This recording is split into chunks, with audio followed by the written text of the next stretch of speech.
Prabhu Nityananda, Shri Advaita Gadadhar, Shri Vasade Gaur Bhaktavinda.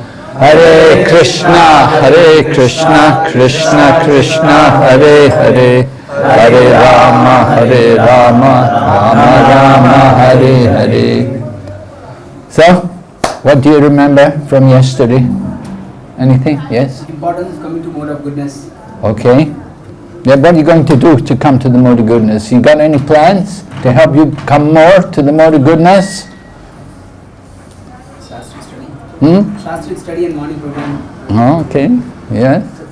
You already have that. You're already doing that Shastri study and morning program.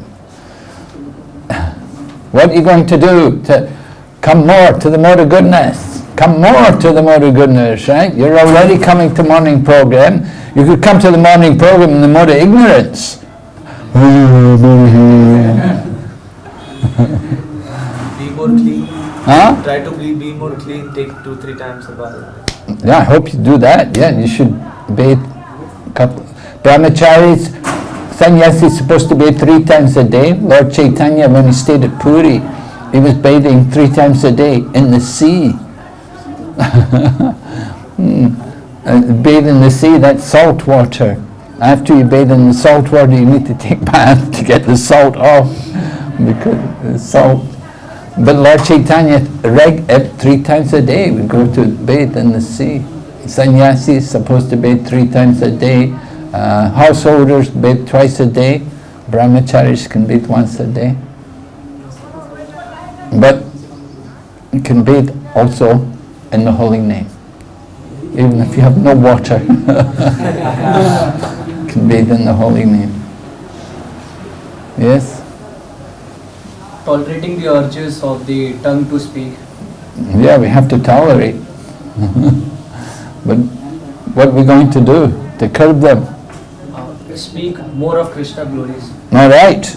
We're going to do more preaching, more speaking, maybe more reading, more chanting.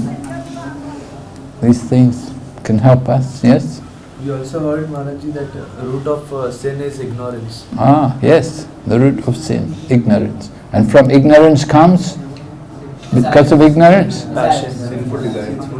From ignorance, because of ignorance we get desires, material desires. And with material desires leads to sinful activities. And sinful activities result in? Suffering, right. So we have to try to remove the ignorance from the heart. Okay, so we'll go on.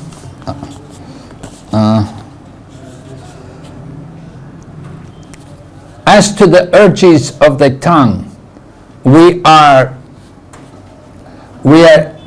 all experience that the tongue wants to eat palatable dishes. Generally, we should not allow the tongue to eat according to its choice, but should control the tongue by supplying prasad. The devotee's attitude is that he will eat only when Krishna gives him prasad. That is the way to control the urge of the tongue. One should take prasad at scheduled times and should not eat in restaurants or sweetmeat shops simply to satisfy the whims of the tongue or belly. If we stick to the principle of taking only prasad, the urges of the belly and tongue can be controlled. So it's very relevant here in India, because you do have things like sweetmeat shops. In the Western world it's not so common, but certainly here in India, every street corner there's a sweetmeat shop. So I remember when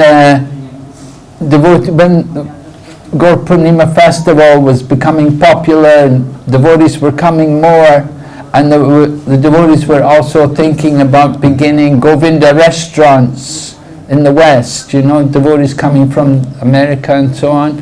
They were thinking we should open a Govinda restaurant. So their planning was, we will go to India, and when we go to India, we'll go to the restaurants and we'll check out the menus, you know, try the different dishes and see what kind of things they're preparing, what things they're offering. So many devotees came to India with that kind of mentality, thinking, you know, we're going to go around the restaurants and check them out. And so Prabhupada came, and Prabhupada, the very first day, practically, he said to all the devotees, don't eat in the restaurants. Yeah. He said, don't eat in the restaurants. He said, you are not, now you are devotees of Krishna, you've put on the kuntimala and the tilak, and many of you have shaved heads and sikas.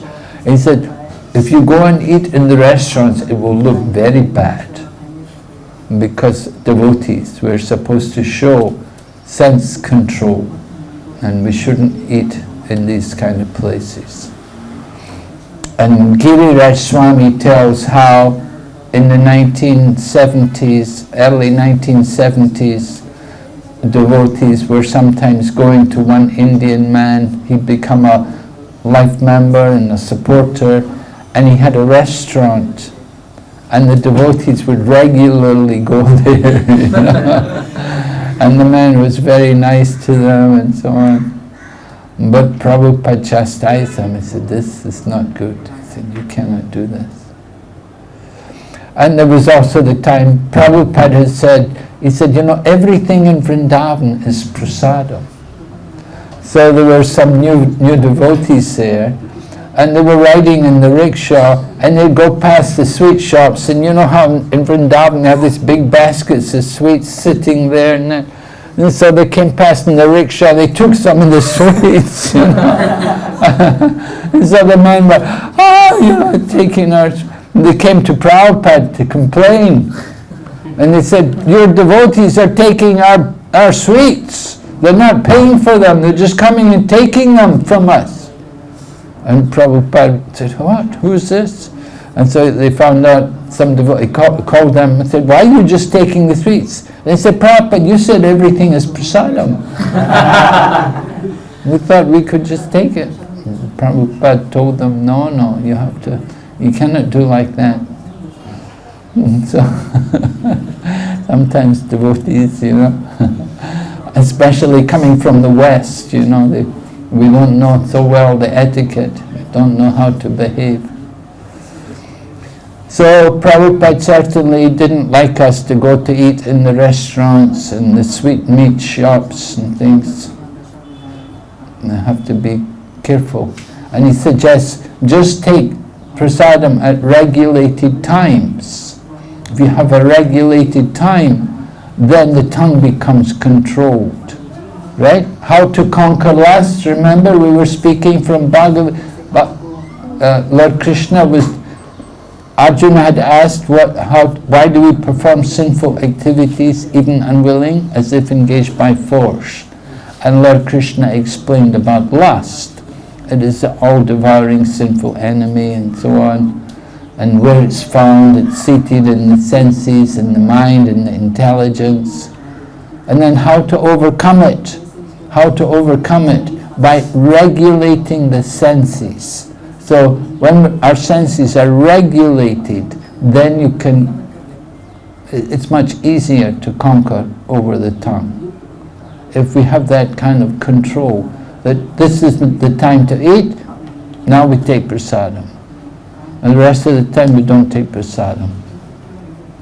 When I joined the movement, like you know, in 1971 I joined the movement. So in those days we were told we don't eat grains after 4 o'clock. That was the standard. Prabhupada said, better not to eat grains after 4 o'clock.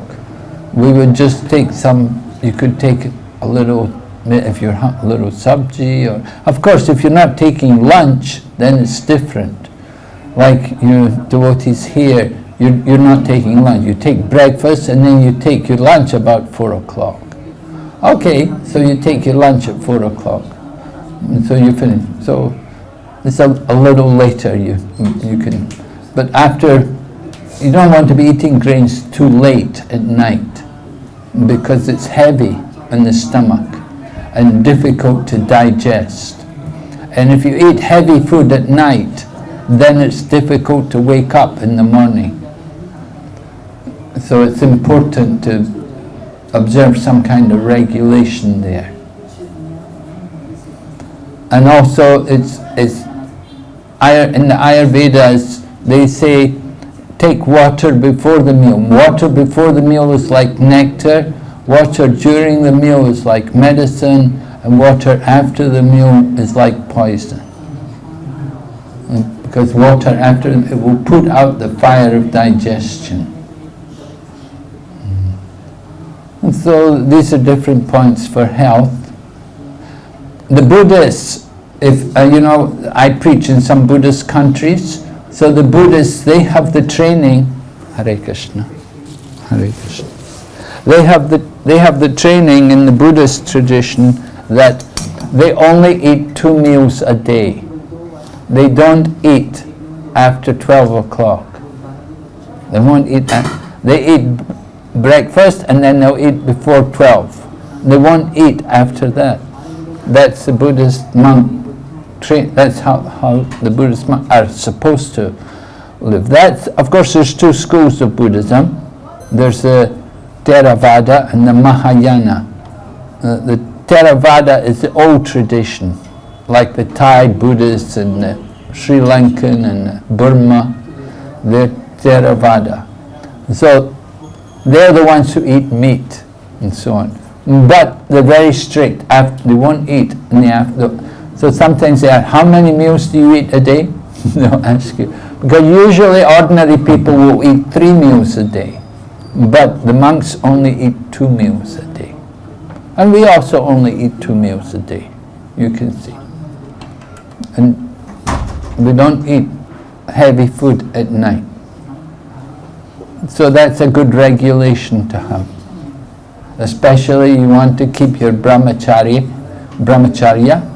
it's a good help. There was one man came to treat Jayapataka Swami Maharaj. He was a very famous Chinese doctor, Chinese traditional medicine. And he came to treat Jayapataka Swami Maharaj. And he said, I can cure any disease if you won't eat after 2 o'clock in the afternoon. He said like that. So that was what he was saying. And some of the devotees, they started not to eat after 2 o'clock and they found a big improvement in their health. So at the point, you don't want to eat heavy too late at night. It's not recommended. And Prabhupada would take very light food at night. Sometimes he would take some puff rice, muri, Sometimes, because Bengali, they like that muri. Prabhupada liked it. And sometimes he would take a halava, because he said the halava will stop him from passing urine. Because if he has to pass urine, then it ruins his sleep, and he would wake up in the night to pass urine. It ruins his sleep. So Prabhupada would take some halava, and that would absorb the water in his body, and he could get more rest. Prabhupada actually didn't rest very much. He would just take a few hours, and usually he'd wake up about midnight to do translation. So he would do these different things. So controlling the tongue, very important for the brahmacharis and for devotees practicing spiritual life. As we had, remember the first thing in all spiritual matters, to control the mind and senses. And of all the senses, what is the most difficult sense to control? The tongue. The tongue. Yeah, the mind of course is even more difficult than the tongue, but we're talking about senses. The mind is a little above this higher, we could say the king of the senses. So certainly controlling the tongue, very important. So regulation means just take Krishna prasadam. If it's not prasadam, then we don't take it. And when you go to people's houses, then be careful, evening programs, you're going, maybe they invite you to come to their home and you go for kirtan, and then they expect you to eat. Of course, you have to accept something. If you don't eat, they're not happy. Even sometimes, in Prabhupada's time, sometimes they would go to some man's home and they may cook something and the man may serve a sabji with onions in it. And the devotee will say, Prabhupada, there's onions in this. And Prabhupada, there's no onions in it. But the devotee says, Prabhupada, there's onions in it. Really, it's onion. There's no onion in it. But because he was a very important man, so Prabhupada didn't want to offend the man by, complaining that you've cooked with onions. So Prabhupada let the devotees eat the onions, but he didn't eat it.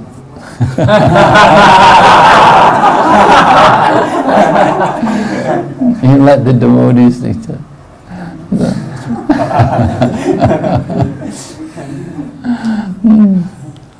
Interesting. So everything according to time and circumstances, Sometimes you have to do these things. But generally, we prefer to avoid it. Just like there was the Ekadasi incident. The devotees in the Gaudiya Mat, in the times of Bhaktisiddhanta Saraswati Prabhupada, the devotees were observing Ekadasi and they were doing fasting. They were not eating. They decided we won't eat, we'll just chant and have kirtan, we won't cook, we won't eat anything. But then an invitation came for some preaching program. That same day they wanted devotees to come for a program. But the devotees said, no, we're all fasting today. We can't go for any program today. And Bhaktisiddhanta Saraswati Prabhupada said, why not? And they said, Prabhupada, we're all fasting. So Srila Bhaktisiddhanta Saraswati said, then cook and go for the program. He didn't care very much about fasting. Preaching was more important than fasting. So, of course, cook Ekadasi prasadam, Ekadasi prasadam. Just like Prabhupada had devotees observe Ekadasi in the beginning, and Prabhupada would cook an Ekadasi feast. He would cook a feast for the devotees on Ekadasi. Because he wanted to encourage them and keep them inspired in Krishna consciousness. And too much austerity, too much dry austerity is not good. Some people, they're very attached to nirjal, full fasting, and like that, and even staying awake all night. Lord Chaitanya used to do that. Lord Chaitanya wouldn't eat, he wouldn't drink, he wouldn't sleep. He'd stay awake all night on Ekadasi. So that's a full Ekadasi vrat. But, it's not so possible for many people to do that. How many people can do that? And even Bhaktivinoda Thakur chastised Srila Bhaktisiddhanta Saraswati. He said, because Bhaktisiddhanta Saraswati was doing nirjal, fasting on Ekadasi. But Bhaktivinoda Thakur told him, he said, this is not necessary in the Kali Yuga. You don't need to do all that. So from that time on, then Bhaktisiddhanta Saraswati, he would begin to take fruit. And he would eat fruit, a plate of fruit in the afternoon on Ekadasi. So we have to understand how to apply Krishna consciousness, how to be Krishna conscious, how to observe the principles. We're not so much attached to great austerities. That is not really required. We want to cultivate devotion rather than just practice dry austerities, fasting. And sometimes you fast and you're so weak You just can't do anything. You just sleep all day, you know. You don't do anything hardly. So what's the good of that? But if you take some Ekadasi prasadam and do service, that's much better. All right? Any questions about this? You understand this? We have to learn how to apply these principles and not be fanatic. Yes, Prabhu? Maharaj, if like we are practicing very strictly, then one shouldn't take anything. So as you said in the case of like Prabhupada went to the life number's house and then there was onion. So if like we can show very strictness in that and that we cannot take, he could have told that no, we cannot take this onion. But Prabhupada told the devotees to take. Prabhupada didn't want to offend the man. So how to apply in our life? We can also have in the similar situation. So Well, you should avoid that situation.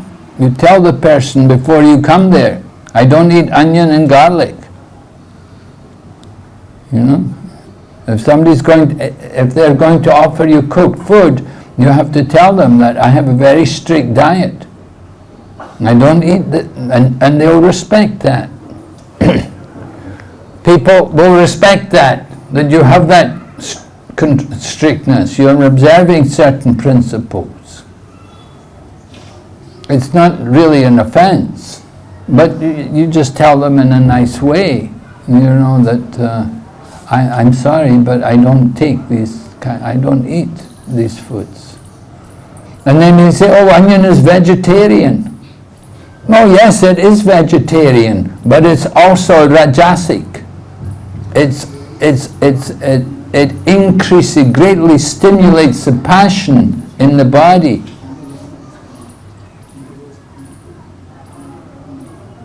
Even pilots in certain airlines, they won't let the pilots take garlic before flying because it influences their judgment.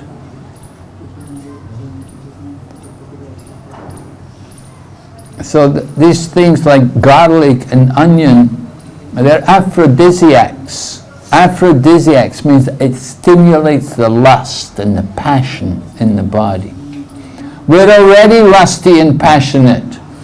And you're going to eat things that will make you more lusty and passionate? It's not very good. And so we have to be careful. Right? You have to know how to apply these things. Maharaj, once I heard during Prabhupada time only that one devotee was sick, so Prabhupada allowed him to take some onion, garlic as a medicine. So can it be taken for us also, or how? Yeah, I've heard like that. I've heard like that. There was one devotee, they were having intestinal worms, and the cure for it was to take garlic tablets. And so, you know, you have a disease, you have a health problem. If that's going to help you cure it, yeah, then you could take it. Yeah. Krishna consciousness is practical. Of course, you don't go on taking it. You just take it and you have to cure the disease, right?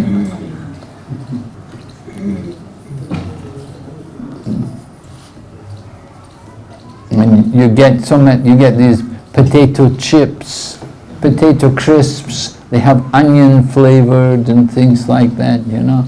So we don't take these kind of things. And be careful what you eat. All of these kind of snacks, right? Packets of potato crisps and so on. They're not even real. It's not real food, you know. It's just some chemicals. They say potato chip. It's not even potatoes. It's made from some chemicals. They use chemicals to manufacture the things. Okay, we'll go ahead. In a similar manner, the urges of the genitals, the sex impulse, can be controlled when not used unnecessarily. The genitals should be used to beget a Krishna conscious child. Otherwise, they should not be used.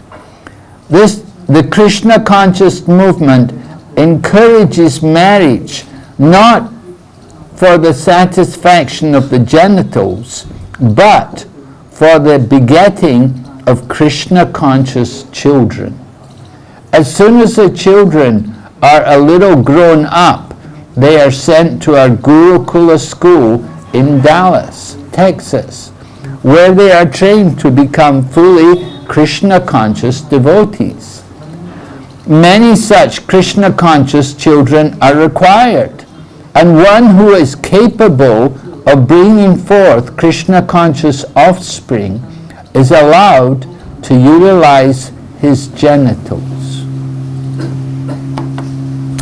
So, having a Krishna conscious child, it's a very important service for our Krishna consciousness movement.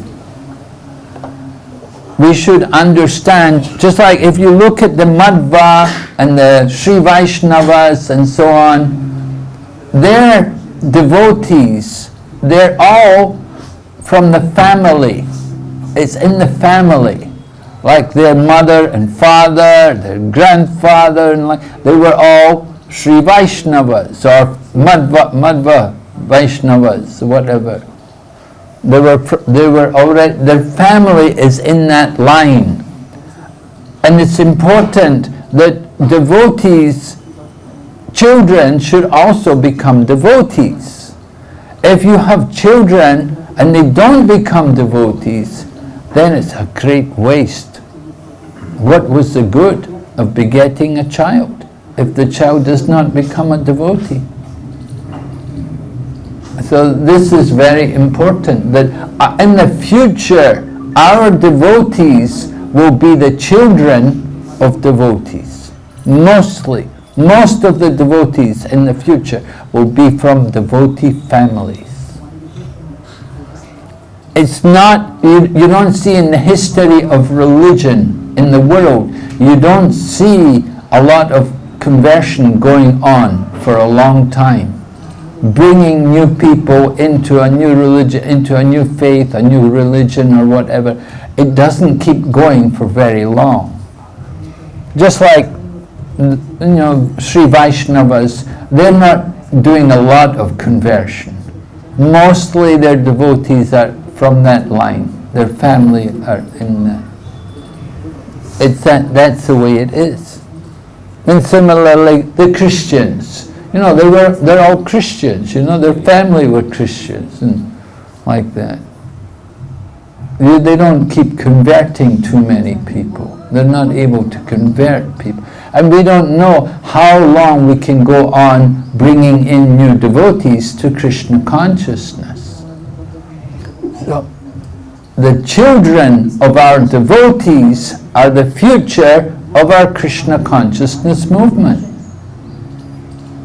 And the children have to get properly trained and educated. And Prabhupada mentions here, in this time when Prabhupada wrote this book, at that time the children were all going to the Gurukula in Dallas, in Texas. That stopped now. They don't do that now. Even in Prabhupada's time they stopped that. They moved everything from Dallas, they moved all the children to Vrindavan. Because there were difficulties in USA. There were difficulties with the government, the different authorities. It wasn't so easy to bring up children in the Gurukula, in the Gurukul system in USA. They still have a day school there at Dallas, Texas. And they have like the TKG Gurukula or something, but the children go home at night. And even nowadays, I was just there in Mayapur, I just came from Mayapur a little while ago, and Mayapur now they're planning that all the children up to the age of 16 will go home every night. They'll go home every night and stay with their family, and they'll come in the daytime. Up to the age of 16, and after 16, then if they want, they can decide to move into the ashram and stay in the ashram. Now previously, it wasn't like that. Previously, they were having the children come and stay in the Gurukula, and they would stay, young boys, 5-year-old children even. They would be staying in the Gurukul, away from their homes, and they would be looked after by older boys. But it's very difficult, and you get problems. And one of the problems is, which comes, sometimes you get abuse, and that's very serious. You get people sometimes who they start abusing the children, and that happens in like the Catholic Church. It happens everywhere, not just in our movement. Don't think that only happens in Krishna consciousness. It happens everywhere. Wherever you've got children and older people, it's a problem. That's why we have the office now. They have a child protection office to protect the children, and anybody who's found guilty of child abuse, then it's very serious. And maybe they're not allowed to come to the temple. They're not allowed to, have any connection at all with children, of course. But the children are very important for our movement, and we want to bring them up to be devotees. And Prabhupada also said he learned everything from his father. Before he met Bhaktisiddhanta Saraswati, he said, I learned everything from my father. His father had him learn to play the mridanga, and he was playing harmonium, and he was seeing the deity worship, and he was going to the temple, and he was doing Rathayatra. He said the only thing he learned, which his father didn't do, which he learned from Bhaktisiddhanta Saraswati was? Yes, printing books, writing and printing books. And Srila Bhaktisiddhanta Saraswati, he was also born in a Vaishnava family, because he was brought up in the family of Srila Bhaktivinoda Thakur, or at that time Kedarnath Datta. So Srila Bhaktisiddhanta Saraswati, as a young boy, he'd already memorized the whole Bhagavad Gita. He'd already memorized all the slokas, all the verses. He studied all the scriptures, because his father instilled in him all of this. So when you get children like that, very special, very powerful. Just like they have a deity worship course in Mayapur, the deity worship course, it's open to people who are second initiated, but it's also open to people born in devotee families. Somebody born in a devotee family, that's better than being second initiated, because from birth they've been brought up as devotees. So children are very, very important for our movement. They're the future. We give a lot of importance to training them. Prabhupada was very concerned about, he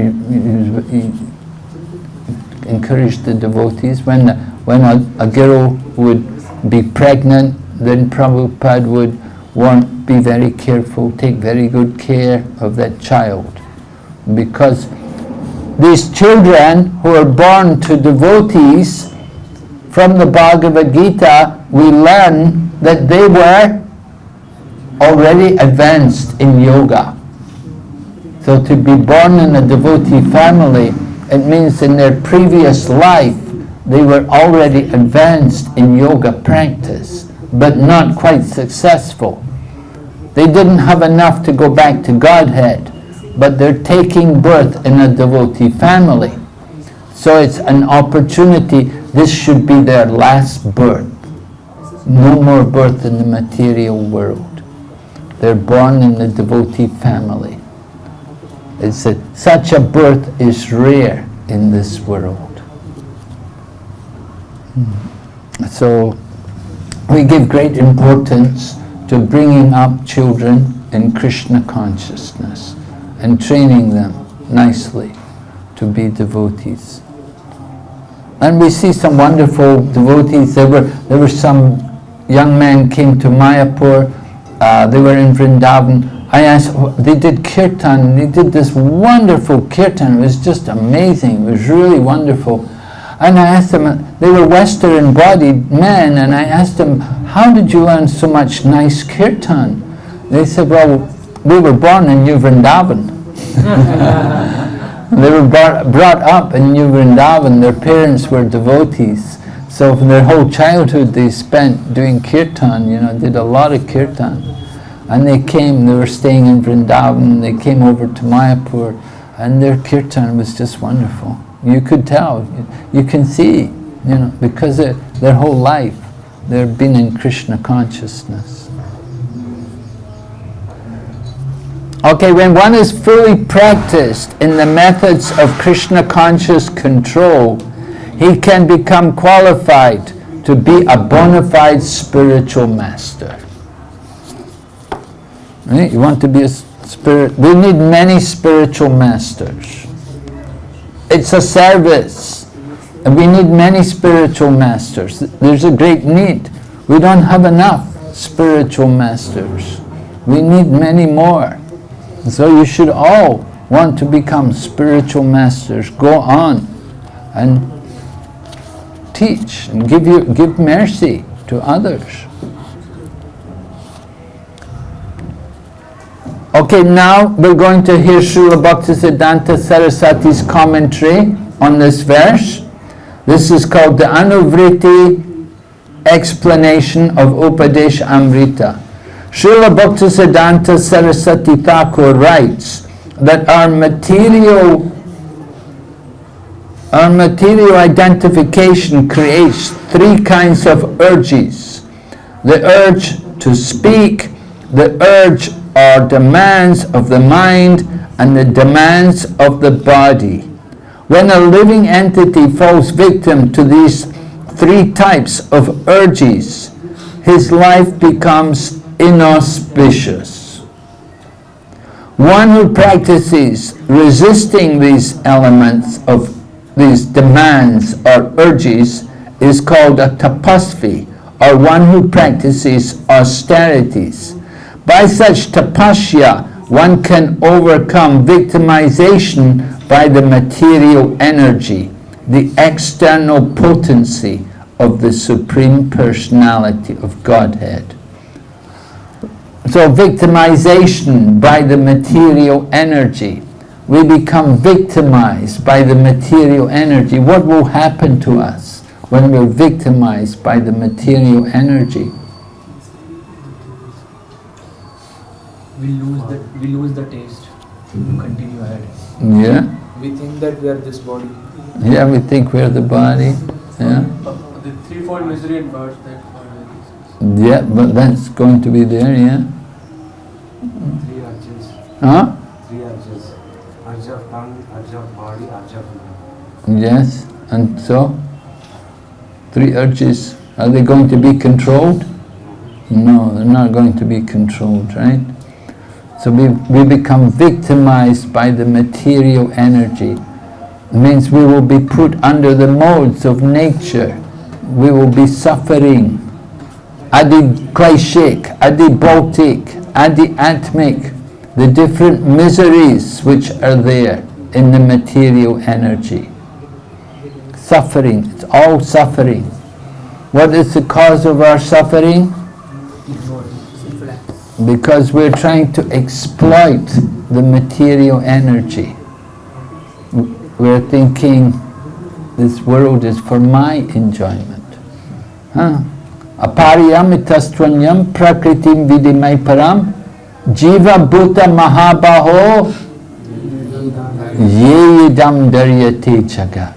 This is it, right? Besides this material nature, Krishna had described the material nature, the elements of the material energy. There's another energy of mind, which are all living entities. And what are they trying to do? What are the living entities trying to do? They're trying to serve Krishna. Krishna's Lord and all. Huh? Lord and all. They're trying to exploit the resources of the material world. Because we are the para-prakriti, we are the superior prakriti. So we're thinking that apara-prakriti, the material nature, is all there for me to enjoy. Right? We're not thinking there's a Purusha above the Prakriti. We're thinking we're the Purush. Right? But actually, we are not. We're Prakriti. We're not Purush. But we're thinking we're Prakriti. We're thinking we're the Purush. And we're thinking that Prakriti is all there for us to take. What's the difference between the two Prakritis? The inferior Prakriti and the superior Prakriti? What is the difference? Inferior, it cannot move itself. Superior Prakriti makes it move. Yes, why can it not move? It's dead matter. Yes, it has no consciousness. There's no consciousness in this table. Right? The microphone is not conscious. But the mosquito's conscious. The flies are conscious. We are conscious. Why? Because there's the superior Prakriti there. And that's where the consciousness is coming. Right? So superior Prakriti. When we refer to the urge to speak, we refer to useless talking, such as that of the impersonal Mayavadi philosophers, or of persons engaged in fruitive activities, technically called karma kanda, or of materialistic people who simply want to enjoy life without restriction. All such talks or literatures are practical exhibitions of the urge to speak. Many people are talking nonsensically and writing volumes of useless books, and all this is the result of the urge to speak. To counteract this tendency, we have to divert our talking to the subject of Krishna. This is explained in the Srimad Bhagavatam. And then Prabhupada quotes a verse, famous verse, from the first canto, 5th chapter, where Srila Narada Muni is instructing Vyasadeva. Nayadvichas chitrapadam harer yaso jagat pavritam pagriniti tadvayasam utshanti manasa nayatra hamsa niramanti ushiksha. Those words which do not describe the glories of the Lord, who alone can sanctify the atmosphere of the whole universe, are considered by saintly persons to be what? Those words which do not glorify the Lord, they're compared to what place? Yes, the place of pilgrimage for crows. We see a lot of crows in India, especially when you're in the city. You see the crows. Wow. Since the all-perfect persons are inhabitants of the transcendental abode, they do not derive any pleasure there. Right? We don't get any pleasure in the place of What is the place? Where do the crows get their pleasure? Garbage. In the garbage, right. If there's a dead rat, wow, the crows will all come, they will have a feast to eat the dead rat. So, the all-perfect persons are inhabitants of the transcendental abode. There's a big difference between these people and the devotees. Okay, and then Prabhupada quotes the next verse, Tad Tadvagvishargo janataga viplavo Yasmin pradisho tamapratyapadyapi Namayanandasya yonikaya Silvantikaya Vigranti sadhava. On the other hand, that literature which is full of descriptions of the transcendental glories of the name, fame, forms, pastimes, etc., of the unlimited Supreme Lord is a different creation, full of transcendental words directed towards bringing about a revolution in the impious lives of the world's misdirected civilization. Such transcendental literatures, even though imperfectly composed, are heard, sung, and accepted by purified men who are thoroughly honest. So very nice, two very nice important verses there, which are in relation to controlling the urge to speak. That the literatures also are just also prajalpa, garbage, so much garbage literatures. And you can see so many, you go to the bookstores or any news stall magazine, you see all the garbage, the newspapers every day, full of so much nonsense. So this is all for the crows, the place of pilgrimage of the crows. So Prabhupada says the conclusion is that only when we talk about devotional service to the Supreme Personality of Godhead can we refrain from useless, nonsensical talk. We should always endeavor to use our speaking power solely for the purpose of realizing Krishna consciousness. His Holiness Bhakti Vikas Swami Maharaj wrote a little book about a person called Vamsi Das Babaji. Vamsi Das Babaji was a contemporary in the times of Bhakti Siddhanta Saraswati Thakur, and he was a Babaji, he was a greatly renounced personality. And he would talk to his deities. It was custom that he would talk with his deities. So sometimes people would come to him and they would say things like, "What do you think of the government?" And he would say, "Govardhan?" He wouldn't want to talk about the government. He would just say, "Govardhan?" So change the topic, right? That's the expert devotee, you see. Why should we, just like when people would come to Prabhupada, sometimes they'd come to Prabhupada, they say to Prabhupada, "Swamiji, how old are you?" He would say, "I am the same age as you."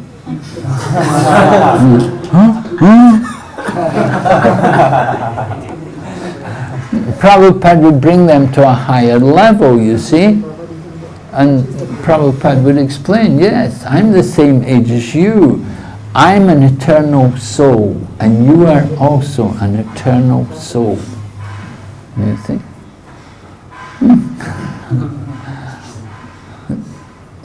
Often people would come to us when we were doing Sankirtan in London, in England. They would ask us, "Where is," and they would ask us some place, you know, and we'd always say, "Oh, go to this place there." We'd send them to the temple. Whatever they wanted, somebody said, "Where's the museum? Where's this? Where's that?"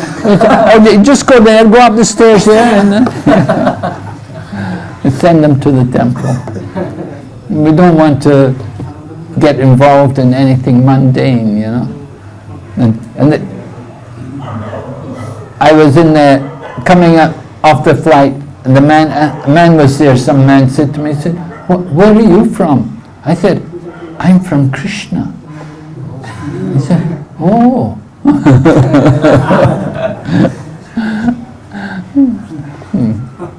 But really, yeah, I know Krishna, but where did he come from? You know, I said, well, originally we're all from Goloka. You know, we're all pure spiritual beings, and we all come from the spiritual world.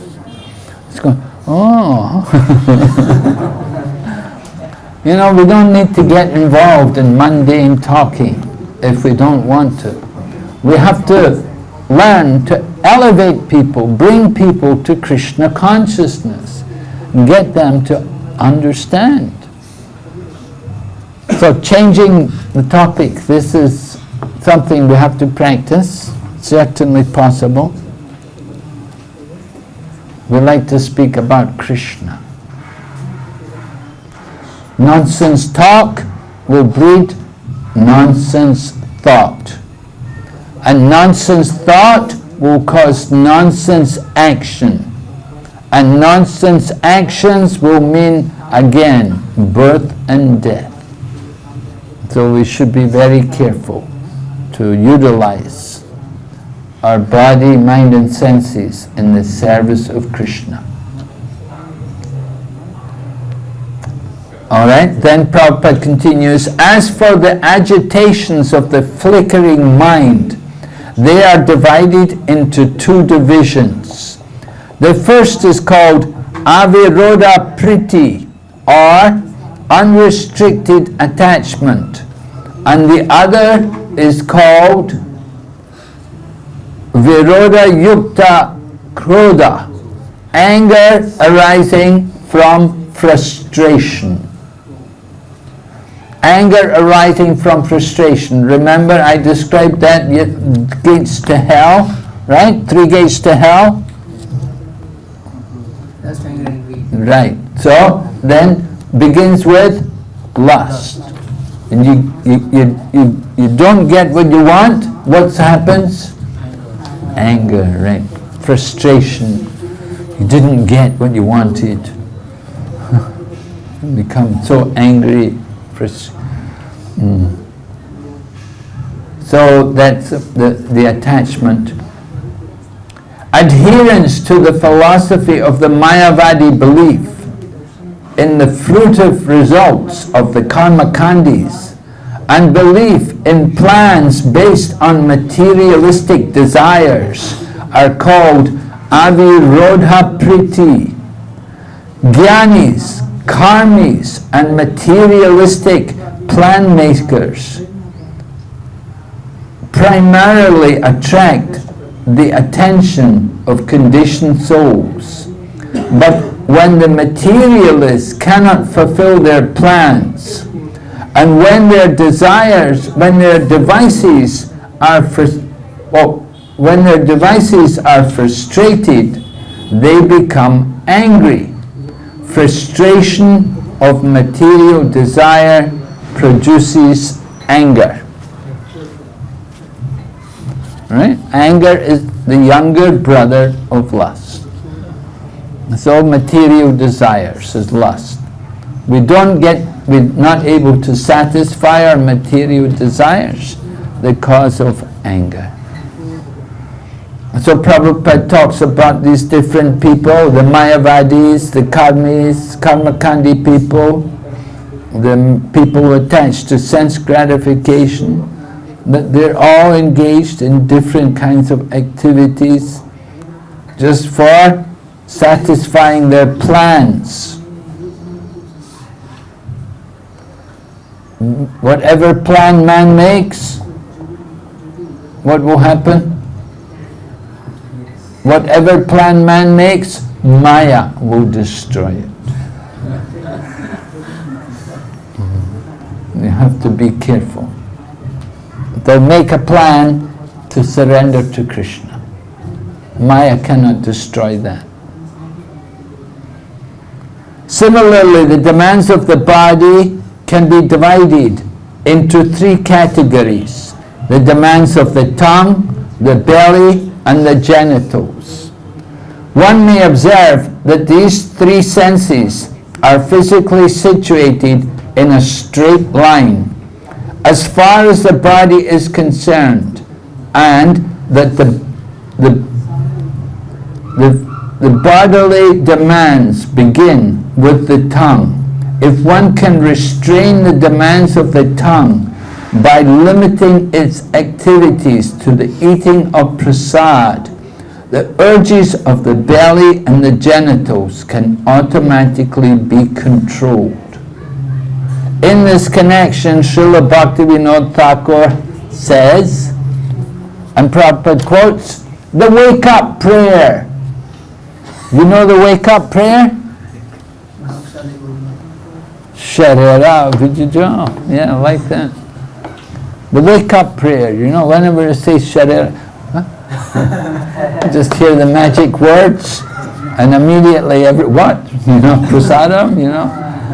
Immediately and as soon as we say Om Namo Bhagavate,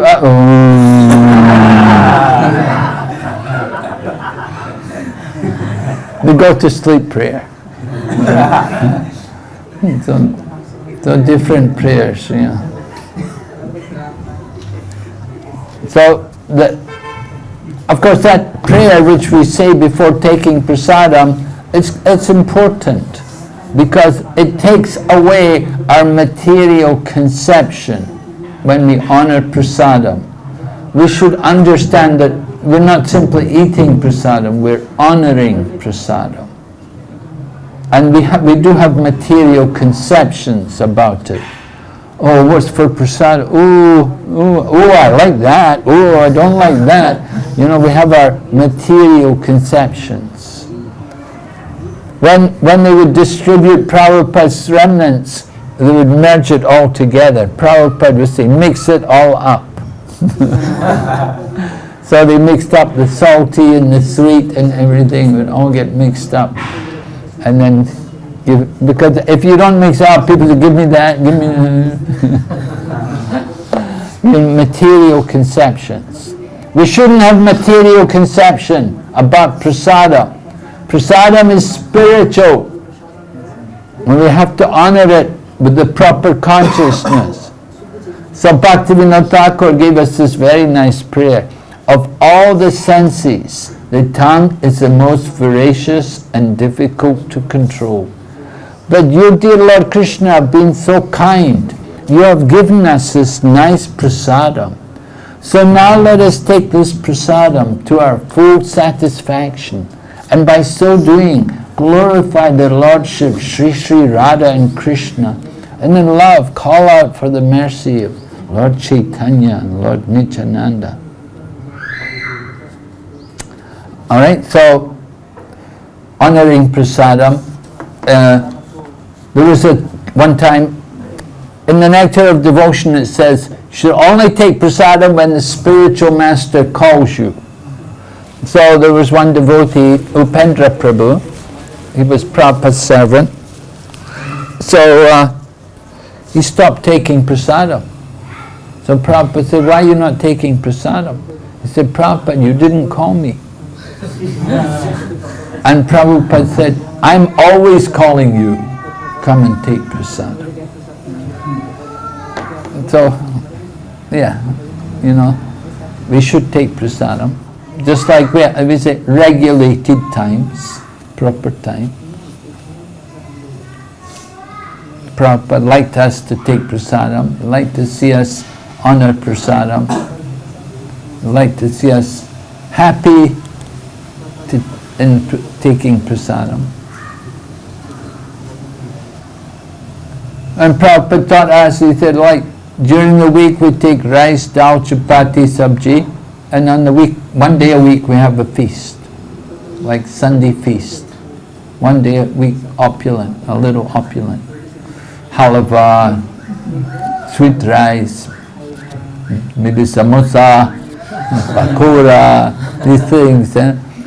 Cook up nice, something more, a little more opulent. And that way, everybody's happy, everybody's satisfied once a week. But if every day you eat these kind of things, it's not very good, you know. won't be good for your health. Won't be good for your senses either. We have to be careful. So we're going to hear about this. Prabhupada is going to talk about taking prasadam here.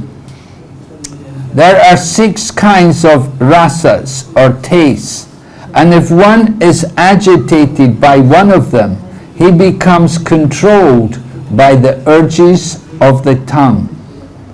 Some persons are attracted to the eating of meat, fish, crabs, eggs, and other things produced by semen and blood and eaten in the form of dead bodies.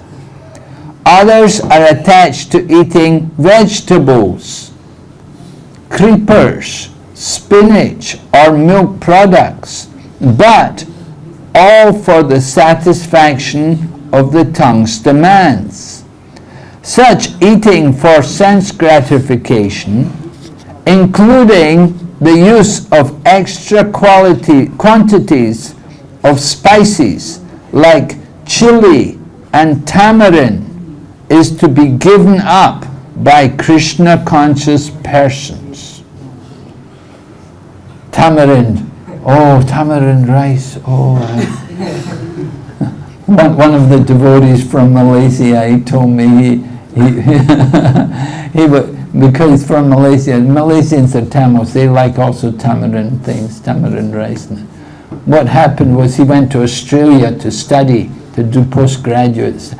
He says the hardest thing was no tamarind rice. To be away from the tamarind rice was unbearable. Oh, agony.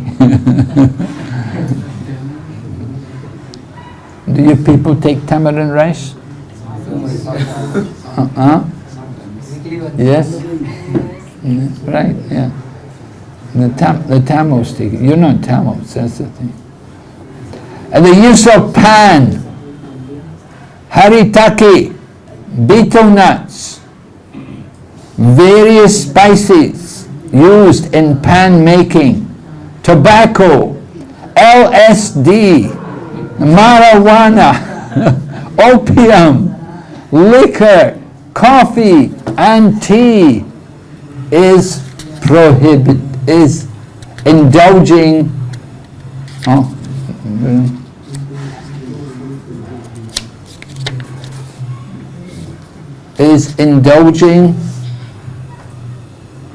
in to fulfill illicit demands.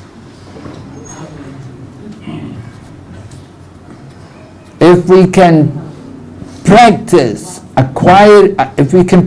accepting only remnants of food offered to Krishna, it is possible to get free from Maya's victimization. So, pan, haritaki, Lord Chaitanya would take these things. Lord Nityananda, there's a story, there was this one devotee, Govinda Ghosh. You know Govinda Ghosh? You know that story about Govinda Ghosh? Anyway, Govinda Ghosh, he was traveling with Lord Nityananda and Lord Nityananda's party, and I think Lord Nityananda wanted a haritaki. He said, I'd like to have some haritaki. And Govinda Ghosh said, oh, I have haritaki, and he pulled out some haritaki. So Lord Nityananda looked, he was surprised. He said, oh, you're so attached, you keep the haritaki with you. He said, you're not meant for renounced life, you should go and get married. He was a single man at the time, but because he was keeping haritaki, because he was keeping something like, the haritaki, something which the ISKCON, they enjoyed tasting, and then they said, better you go and get married, you're not meant for renounced life. You're not supposed to keep things. Sannyasis not supposed to keep a lot of food or things like that, They're not to Ramachandra Puri came to visit Lord Chaitanya in Jagannath Puri, and he saw insects on the floor, many ants. He said, look, insects, ants. Means you were keeping sweets here. Must have been you were keeping. He said, I heard about you Gaudiya Vaishnavas. You all eat too much. Now I can see it's true. That's why all these insects are coming. You must be keeping sweets and crumbs of food are here. And that's why all the insects are coming. And when Lord Chaitanya heard like that, Lord Chaitanya ordered his servant Govinda. He said, from today on, reduce my food to 1/4 of the normal quantity. So all the devotees were really hurt because Lord Chaitanya was reducing his eating just because of the criticism of this Ramachandra Puri. Ramachandra Puri was a fault finder. So anyway, and Govinda Ghosh had this Haritaki. They told him, you have to go and get married, just because he was keeping, storing, accumulating unnecessarily. So you have to get married.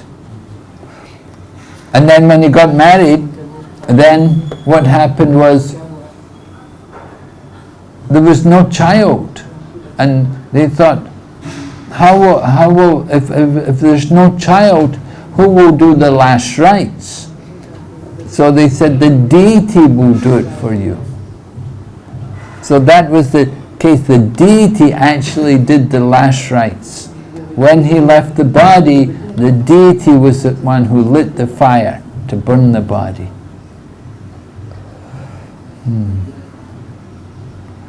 So that deity is there, still there. Govinda Ghosh. So we're warned, don't accumulate, don't store, save up things, you know. Sometimes you go to somebody's home, you know, and they open the fridge and they've got, I've got the prasadam from 3 weeks ago, and I've got this from when I went to Jagannath Puri, and this is the prasad from Tirupati, you know, and they got them all in the fridge, you know, like months old, you know. We shouldn't do these things, you know. We should distribute.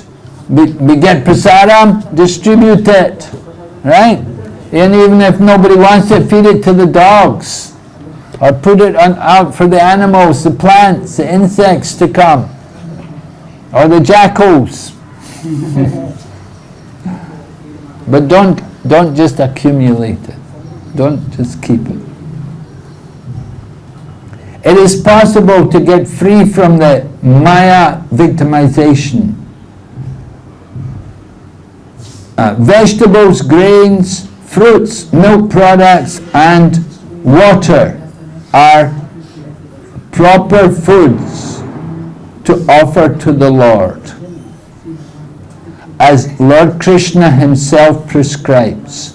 However, if one accepts prasad only because of its palatable taste and thus eats too much, he also falls prey to trying to satisfy the demands of the tongue.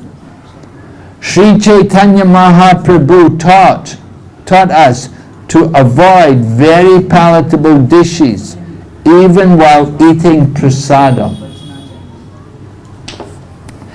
This was, Prabhupada is quoting, actually, this is in relation to Raghunath Das.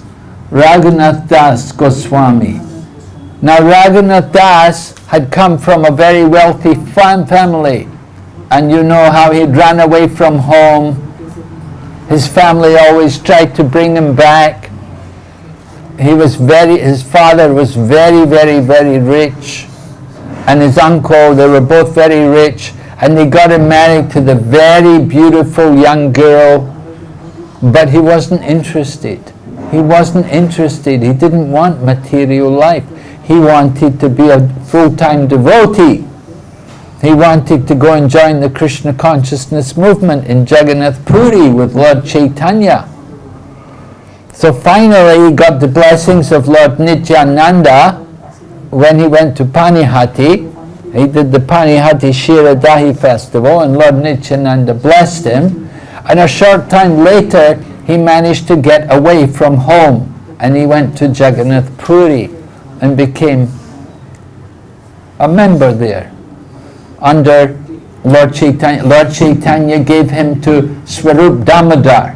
Swarup Damodar Goswami would take care of him. And if Raghunath Das had any question to ask, he would go to Swarup Damodar. And Swarup Damodar would ask Lord Chaitanya Mahaprabhu. He wouldn't go directly. But it happened that he asked about what should he do, what should his service be.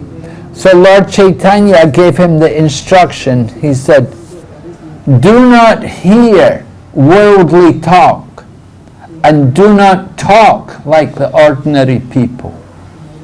Don't hear the Gramya Katha and don't talk like these people either.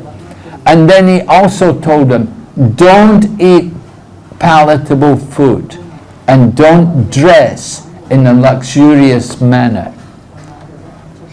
Because he's not a sannyasi, but he's a Babaji. Babajis are above sannyasis. Sannyasis are on the material platform, but the Babaji is completely transcendental, fully above the material energy, Paramahamsas. To come to that level of Babaji, they wear white, like all of you, right? Most of you, you're in white. White is the color of the Babaji, the fully renounced person. And of course they wear the short dhoti down to the knees. So Raghunath Das was going to become like that. Lord Chaitanya told him, don't eat opulently and don't dress luxuriously. But especially also, don't talk like ordinary people and don't hear what they have to say also.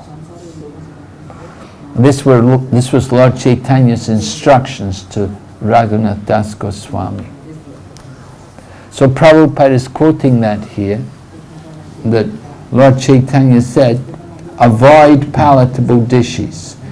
If we offer palatable dishes to the deity with the intention of eating such nice food, then we are involved in trying to satisfy the demands of the tongue. If we accept the invitation of a rich man with the idea of receiving palatable food, we are also trying to satisfy the demands of the tongue. So, of course, this is a common thing, right? You have, if you're doing life do you make life members still here? No? Yes, you do. So sometimes, of course you have many people who are already members, and sometimes they invite you to their home. They want to do a program, they want to do some punya, and they want the devotees to come to their home. So it's difficult. They want you to come, they're happy if you will eat, and we're not happy to eat. We don't want to eat. We want to go and preach, but they want us to come and eat. So, somehow you have to balance it. You have to tell them beforehand, we don't eat at night. You can do things like, you can tell them before you go, yeah, we will come to your home, but we don't eat at night. Or we will only eat fruit and milk. Something like this. You know? And you can give some sweets if you want. We can take them back and eat them the next day. Something like this, you know. You have to be careful. We don't go to people's homes just to eat, because you get their karma. They want you to come and eat, to take away their karma. We don't want their karma. Why should we take their karma? They're not chanting 16 rounds. They're not initiated devotees. They're life members. They're supporters of our Krishna consciousness movement, but at the same time, they're not full-on devotees. So, we can bring the food from the temple. That's also possible. You see, we will cook the food at the temple and bring it. And you can pay for it to the temple. You can do that. These are some practical solutions to that situation. But we have to be very cautious, because sometimes we think, oh, we're going to a program, that man, he's going to give us very nice prasadam, you know. Ah, it will be very good, yeah. There'll be halava and kachori and samosa and so many sweets and, oh, yeah. And if we're thinking like that, then this is serving the tongue. This is not good. This is not the proper mood. And similarly, we cook something for the deity, but we're thinking, I will enjoy it. I will eat it. People offer nice things to the deity, then they should distribute it. In the Srimad Bhagavatam, in the 3rd canto, Teachings of Lord Kapila, describes, if you worship the deity and you offer things to the deity just for your own self, then you're only a little better than the ordinary karmi. What we should do when we worship the deity, we offer food to the deity, then we should distribute it to the people. It's not just for our own self to eat. If we simply eat it ourselves, that is the demands of the tongue, the urge of the tongue. Simply we're serving the tongue. So then Prabhupada quotes the Chaitanya Charitamrita, a verse from the Anchal Leela. That person who runs here and there, seeking to gratify his palate, and who is always attached to the desires of his stomach and genitals, is unable to attain Krishna. So, that's the result.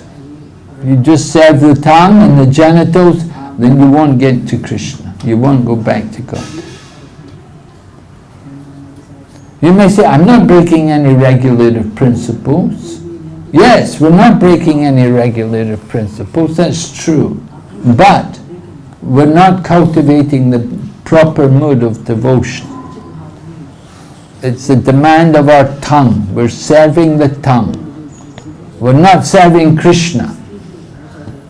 We're thinking what I like, not what Krishna likes.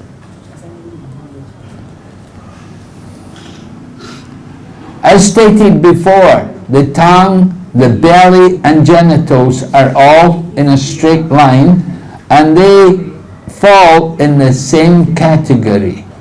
Lord Chaitanya has said, do not dress luxuriously and do not eat delicious foodstuff.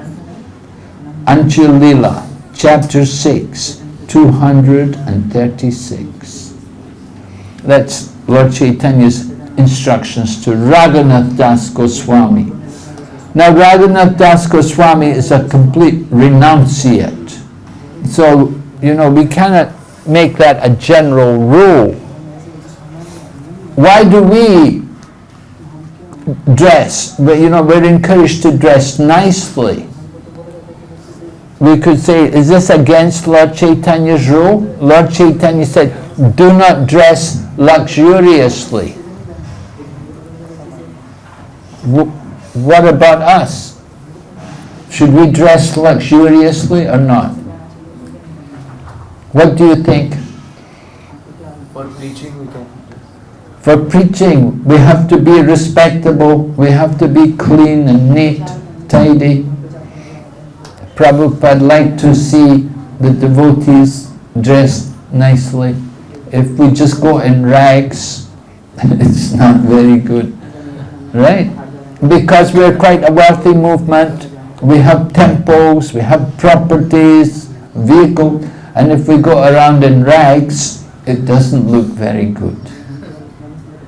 And so we have to dress properly for the public opinion, right? There's two considerations. There's on one side we have our sadhana, and the other side the public opinion. So public opinion is important. We have to think about that. Raghunath Das Goswami, he's going to live in Vrindavan. In Vrindavan in those days, 500 years ago, there were no temples. There was no Loi Bazaar. There were none of these sweet shops or anything. There was just a few Brijbasi farmers. And so it's a little different, quite different, totally different. You go to live in Vrindavan, you don't dress opulently. You've renounced, you've given up all kinds of attachment. So dressing very simply. And do not eat delicious foods. You still eat. Of course, Raghunath Das Goswami, he was so renounced that sometimes he would forget to eat. He was so absorbed in Krishna consciousness, they would just forget to eat. They'd be chanting, they'd be dancing, they'd be going to visit different places. They wouldn't even think about eating. We're not so much on that level. I don't know about you, but I know I'm not fully on that level, that you can go without eating. And he would just take a little bit of buttermilk sometimes. He would like that. He's so renounced. So we have to understand these teachings and how to apply them. Those who suffer from diseases of the stomach must be unable to control the urges of the belly, at least according to this analysis. When we desire to eat more than necessary, we automatically create many inconveniences in life. However, if we observe fasting days like Ekadasi and Janmashtami, we can restrain the demands of the belly. So fasting on Ekadasi, certainly observing the Ekadasi fast is good for us. You don't have to do full fast, but don't eat more. Usually the way it was in Prabhupada's time, we would only take prasadam one time on Ekadasi. We'd take in the midday. We wouldn't have breakfast. And everybody was told to chant 25 rounds. So, these are some things. Ekadasi. Prabhupada would take prasadam on Ekadasi. Take Ekadasi prasadam. Simple prasadam. But Prabhupada sometimes also liked to cook a feast for the devotees. Especially when we have a lot of younger devotees, Prabhupada would say, old man cannot eat too little. Young man cannot eat too much. The young men can eat as much as they want because they're young. Their body's young, they can digest it. But the old man, the less he eats, the better. Prabhupada used to tell us all these things. Now I'm seeing the logic of it. It's certainly true. In old age, you cannot eat, you cannot enjoy. When you're young, you can eat so much, you know, you can enjoy so many things. Halava, chapatis, and so many you can eat. But then in old age, you know, you can't do it. So fasting on Ekadasi gives the stomach a rest. You see, it's part of it's good for health. Of course, Ekadasi is a day which is dear to Krishna. And Prabhupada taught us the real purpose of Ekadasi is to increase our hearing and chanting and remembrance of Krishna. But even on a material platform, Ekadasi is good for us because it gives the body a chance to rest. Because every day we're eating and digesting, the body's working, and the body gets tired. Just like devotees, if we're working all day, every day, sometimes we need a break. We need to rest and just concentrate on reading, or maybe go to the dam or something like that. You know, a little break.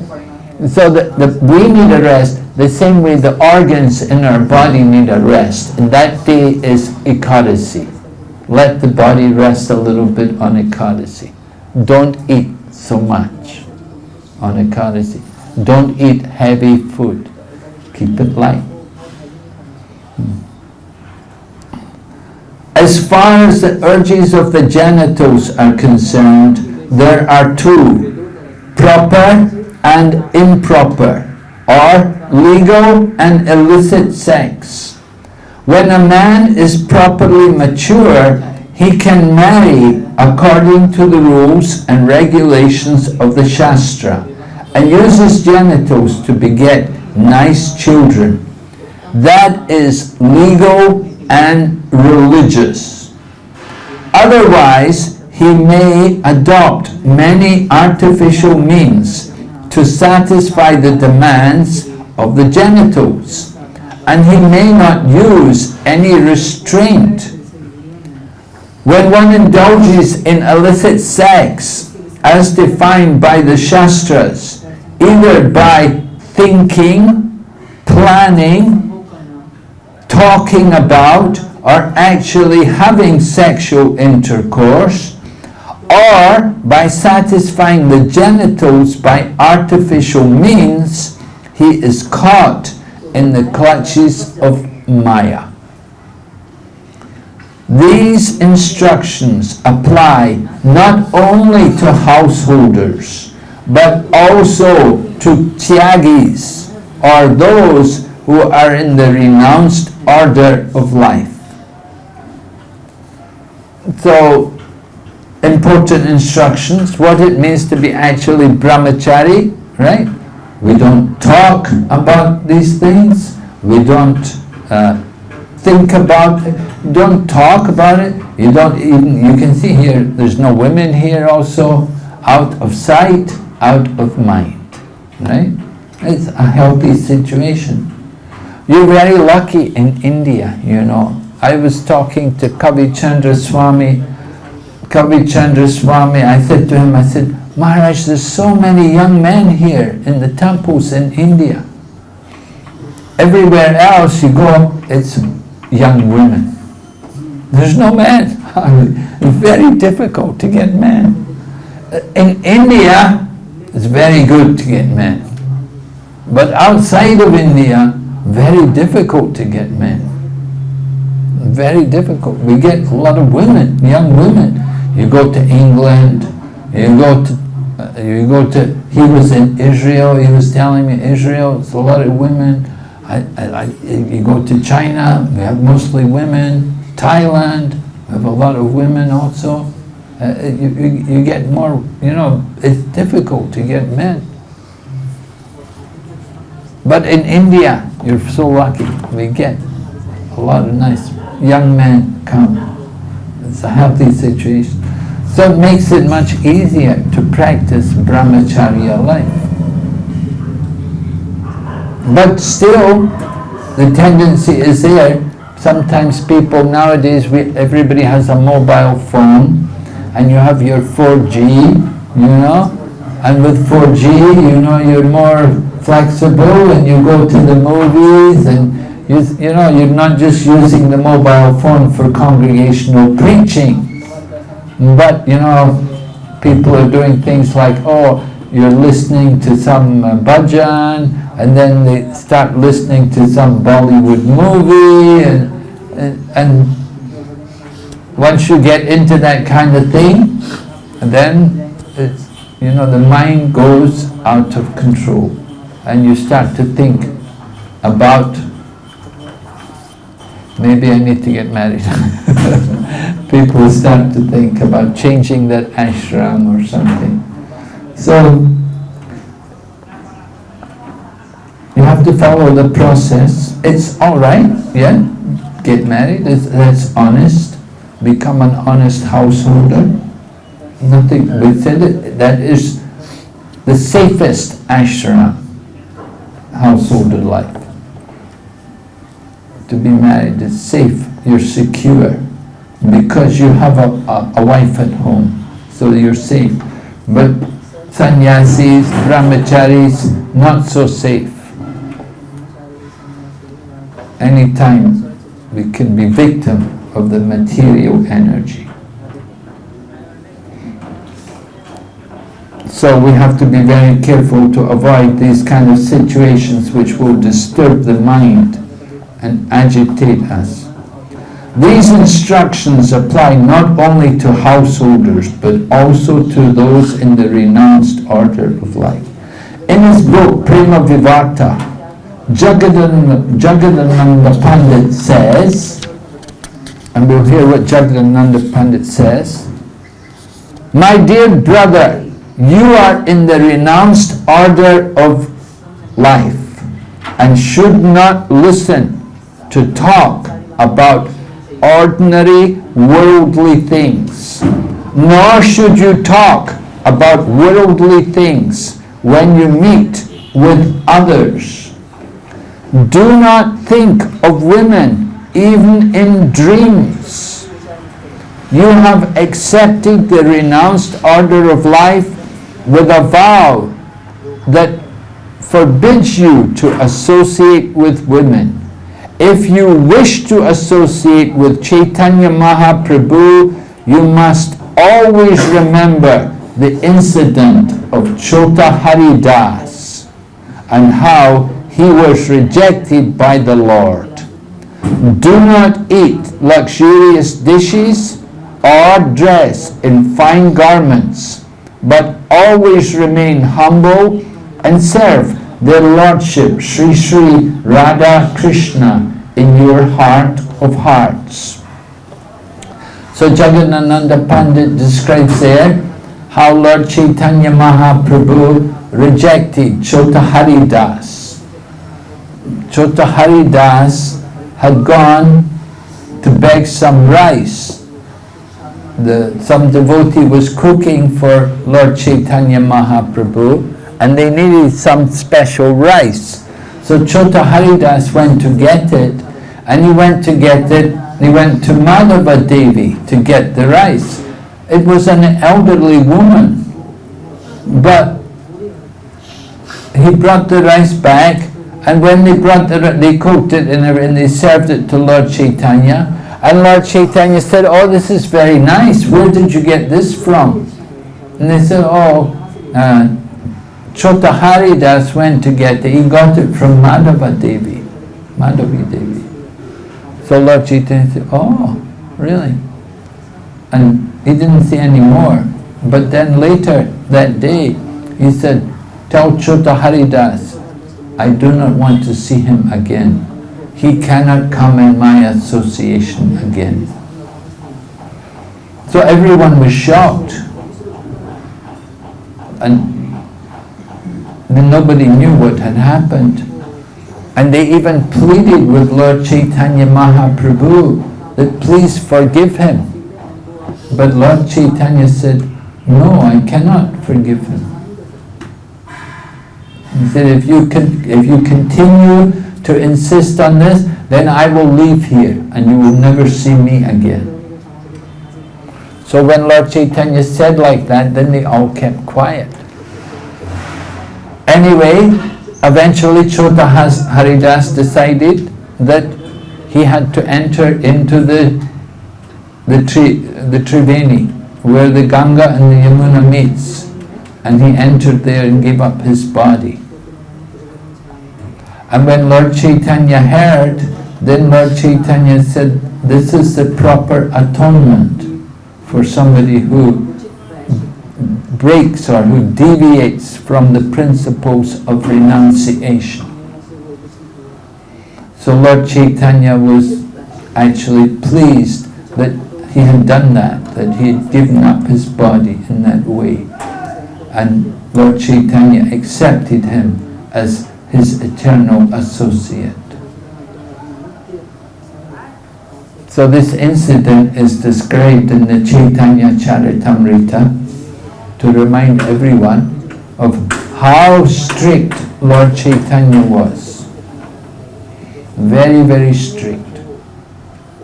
But at the same time he could be like a rose. Like a thunderbolt and like a rose. Both very sweet and sometimes very hard.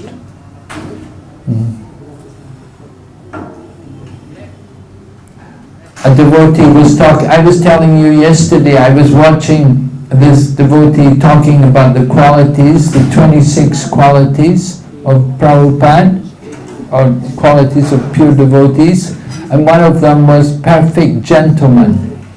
So one devotee, there was this one sannyasi, Sundar Govinda Maharaj, and he was from South America, and he was talking about Prabhupada, how Prabhupada was watching a drama in the New York Temple.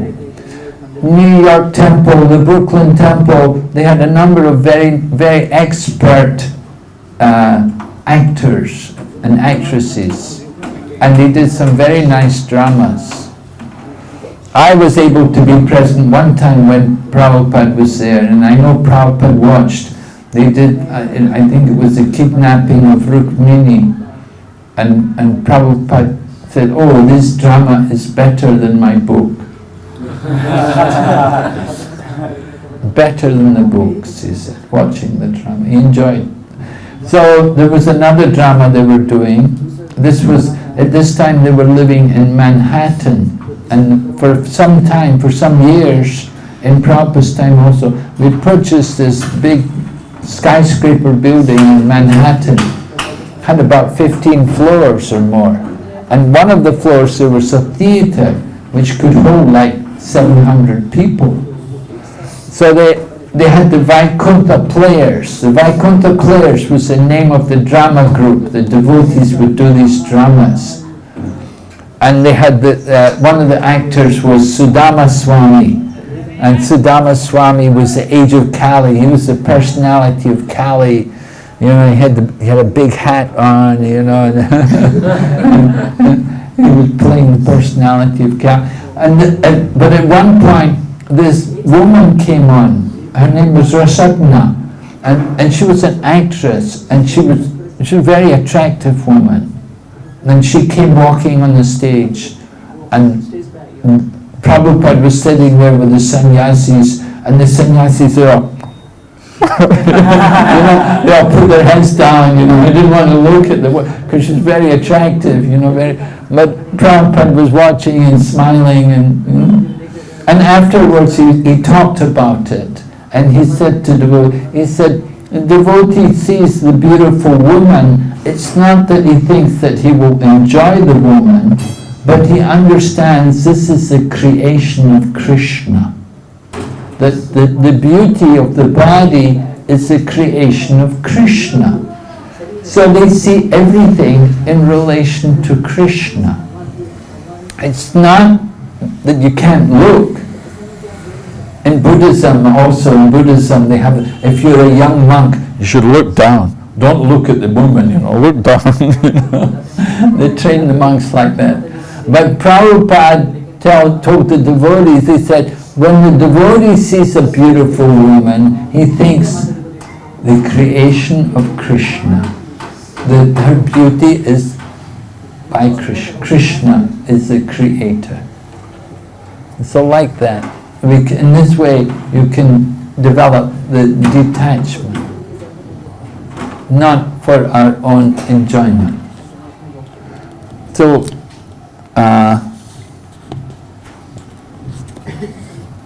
Jagadananda Pandit is writing about Chota Haridas. He committed some offense. I can't remember exactly what it was he did, but there was something wrong. There was some little deviation which he made there, which he shouldn't have done in the renounced order. And so Lord Chaitanya rejected him. So this is a warning.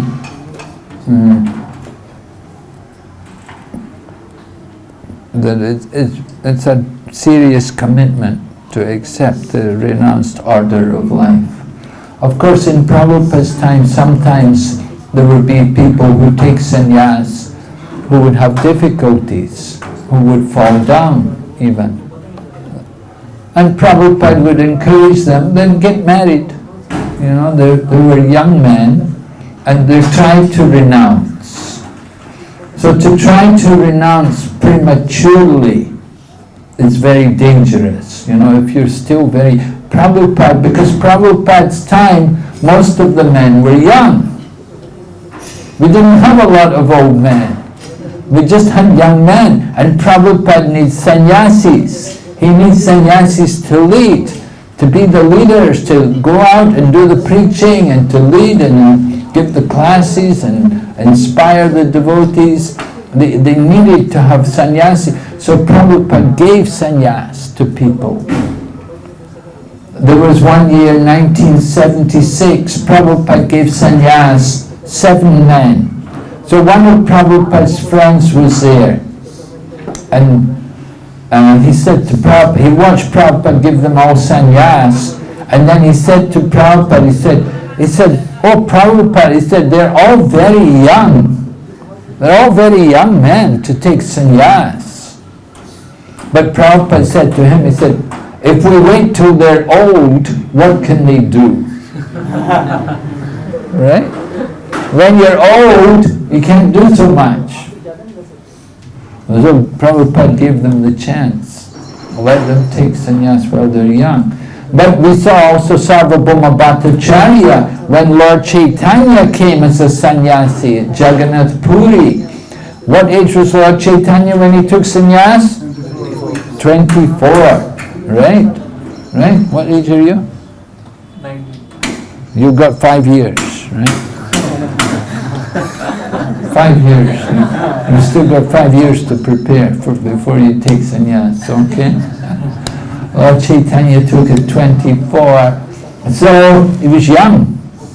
And Sarvabhauma Bhattacharya saw, not only is he young, but he was very handsome. He was very tall, good looking. And Sarvabhauma Bhattacharya thought, well, it would be very difficult for him to maintain sannyas. So he thought, I have to help him. I will teach him Vedanta. Because if you have a good knowledge, then you can control your mind.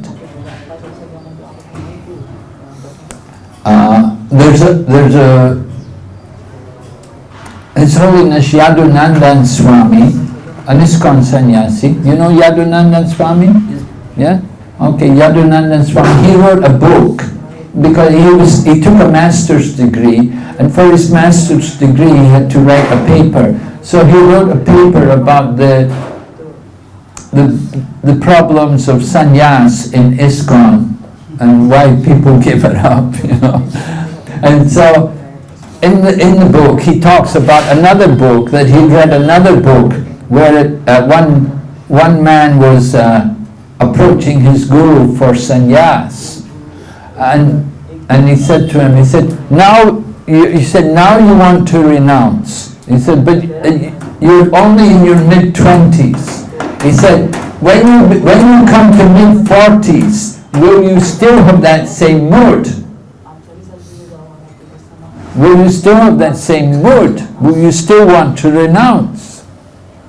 And sometimes it happens that people when they're 20 or something like that, sannyas, I want to renounce. But then when they get to 40, oh, I think I want to get married, I never been married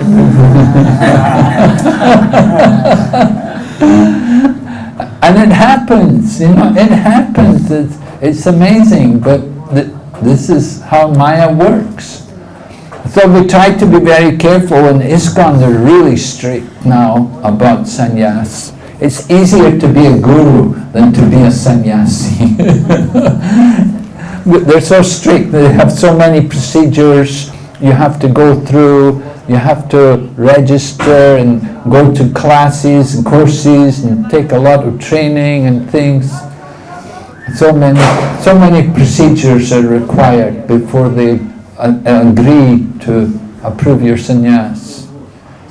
Because they don't want fall downs. That's the reason. They want to try to preserve the image of the renounced order. So we should have many more sannyasis actually in ISKCON. We need more, but there's not very many. Gradually, the more will come. There's a lot of people waiting. So they have a policy also. Prabhupada gave sannyas to young men because they were not old men. But now they have the policy, you must be at least 40 before you get sannyas. So you've got 21 years to wait before you can take it.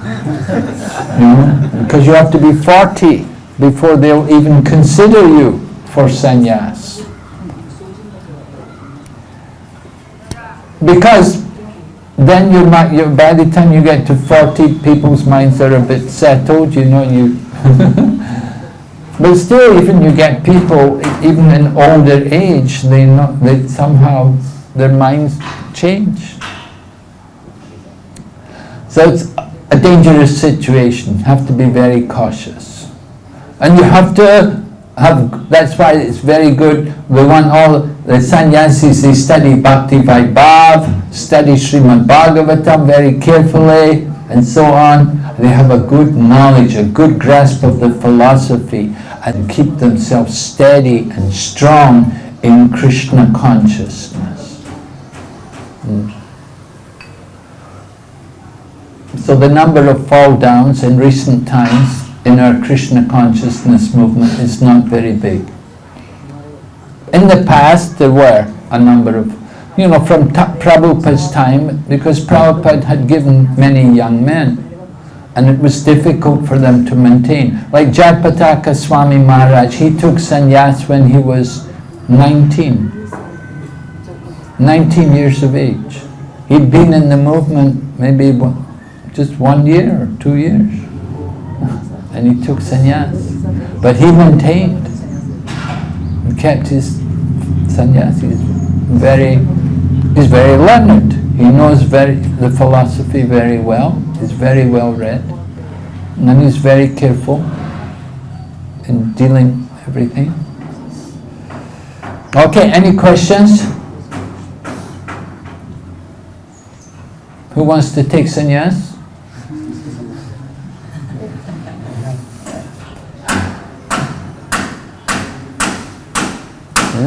Hare Krishna Maharaj. Maharaj, you mentioned that ISKCON is a very wealthy movement, so that we have to do for the preaching. So when we go out for begging, we go out for book distribution or making life members in that way. So people say ISKCON already has lot of money, so I won't give here. I will give to some other organization who really requires or needs the money. So what we can do in this situation? Yeah, you may give the money to some organization, but what are they going to do with your money? How are they going to use it? ISKCON will use your money in a proper manner. You can be sure. ISKCON is a wealthy organization because we utilize the wealth very carefully. The other organizations, you don't know what's going on with their wealth. They may have a lot of wealth, but they're not using it properly. ISKCON uses the money properly. I don't have any money myself. I don't have a bank account. I have no money. I'm not taking the money for myself. I'm We're taking the money from you to give to Krishna. And you're getting benefit also. When you give to ISKCON, your money is going directly to the service of Krishna. You're getting the greatest benefit. You give your money to some other organization, I don't know what benefit you're going to get. You're not going to get any benefit. You give it to these other people. What are they going to do with your money? You won't get benefit from them. But you give it to ISKCON, you can be sure you'll get benefit. You'll get solid benefit. And with that, we're giving you the book also. That's an opportunity for you to be greatly benefited. Yeah, we don't need your money. If you don't want to give money, it's up to you. There are other people, and they're giving money, and they're happy to give money. And they give again and again because they're happy, because they see how ISKCON is using the money. We're not using the money for our own sense gratification. We're very careful. We don't let corruption go on. The money is not being filtered out into other people's pockets. It's all being used very carefully. Nothing is being wasted. Every day we're distributing prasadam food to so many people. Every day we're doing so many nice programs of preaching Krishna consciousness. You don't want to give your hard-earned money for us? That's up to you. You have that choice. But you give it to some other people, you think they're going to give you any benefit? We don't think so. If they're going to give you what benefit? They simply take your money. You don't know what will happen to it, where it will go. But you give it to Krishna. Actually, the money belongs to Krishna. Krishna gave you the money. You should pay your tax to Krishna. It's your duty to give back to Krishna. Krishna gave you that money. You should give something back in service to Krishna. Then you have to speak strongly. You have to convince them. I don't need your money. I can get money myself. I can work. I can make a job. But I'm doing service for Krishna. And you should also do some service for Krishna. I'm coming to you to give you a chance to do some service for Krishna, to engage your hard-earned money in Krishna's service. You should take the opportunity. And whatever you give for the service of the Krishna consciousness movement, it will come back many, many times. Many people have that experience. They know by giving to Krishna, they're never the loser.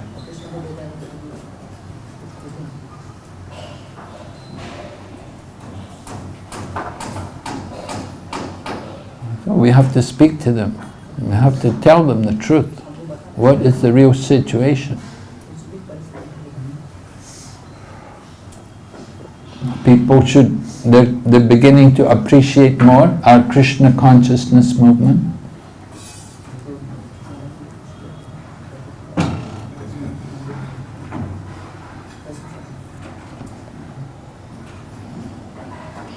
Yeah, any other questions?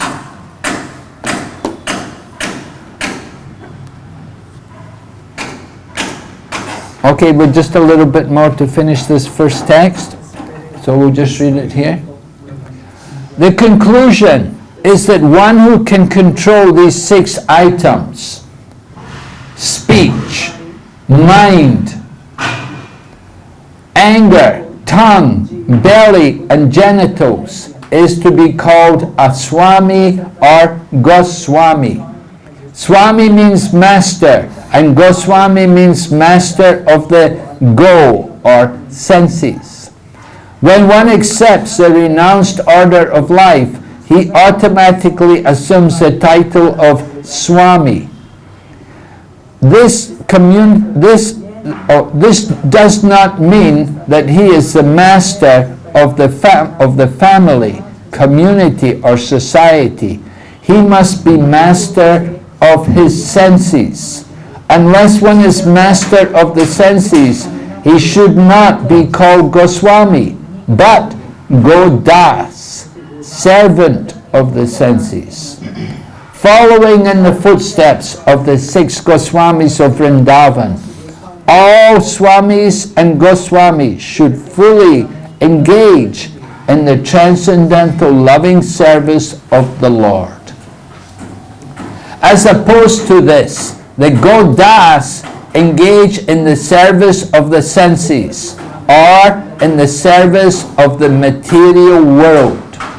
They have no other engagement.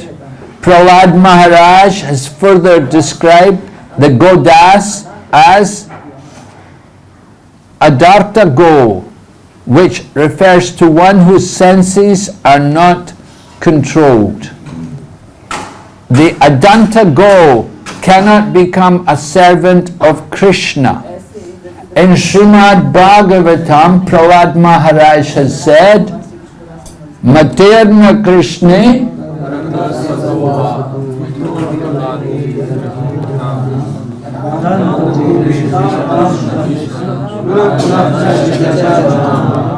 Yes, right.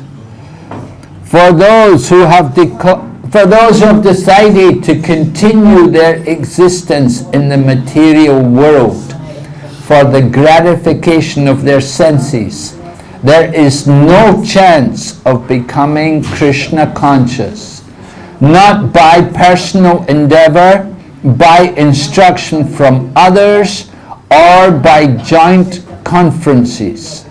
They are dragged by the unbridled senses into the darkest region of ignorance, and thus they madly engage in what is called chewing the chewed. So this verse is spoken by Prahlad Maharaj when his father, his beloved father Hiranyakashipu, was asking him, where did you get this Krishna consciousness from?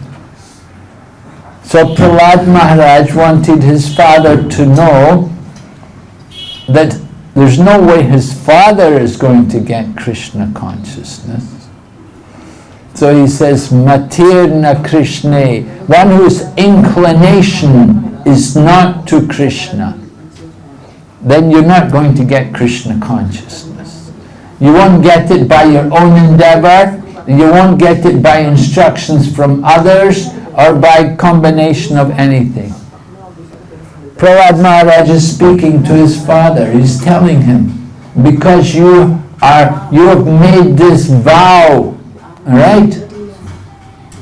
Adanta go bir vishatam tamisram punas punacharvita char adanta go bir. Adanta go, the uncontrolled senses. Grehavrat. His father had made the vow to stay in the Greha, in the Andakupam, in that blind well. His father was a convinced materialist, and there was no way he was going to change. He had made that vow to be the Greha Medi. So Prahlad Maharaj is saying, you'll never become Krishna conscious. He's asking me, Hiranyakashipu is asking Prahlad, where did you get this Krishna consciousness from? Prahlad said, don't worry, father, you'll never get it. Nobody will ever give it to you. Because you're a convinced materialist. You're dedicated to sense gratification. And you will remain chewing what has already been chewed. Right? There's no more pleasure in this material world. Sometimes when I was a kid at school, we would chew gum, and you chew the gum after you stick it under the teeth. And then, the next guy comes along and he or maybe the next day you sit at the same table, you remember, I got that gum from yesterday, you take it and you chew. There's no taste anymore, There's no more juice in it. You already took out all the juice, it's all gone. So material life is like that. This desire for sense gratification, it's like chewing what has already been chewed.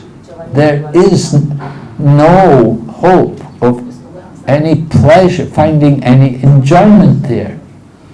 But there's the illusion that, well, maybe I could be lucky, maybe I can find something.